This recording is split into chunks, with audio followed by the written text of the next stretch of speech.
కాకి ప్రేమ ఒక నీతి కథ.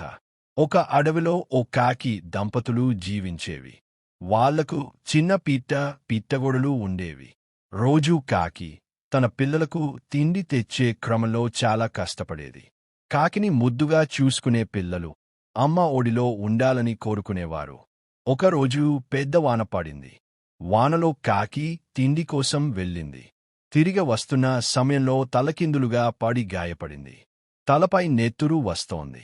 కాని అది ఆపకుండా తన చిన్న పిల్లల్ని తలుచుకుంటూ నొప్పిని తట్టుకుని తిండి పట్టుకుని గూడు వైపు వెళ్ళింది. పిల్లలు అమ్మను చూసి కన్నీళ్లు పెట్టారు. అమ్మ గాయపడిందని తెలిసి భయపడ్డారు. కాని కాకి నవ్వుతూ ఇలా చెప్పింది, నా నొప్పికి కన్నీళ్లు వద్దమ్మా. మీరు బాగా పెరగాలి.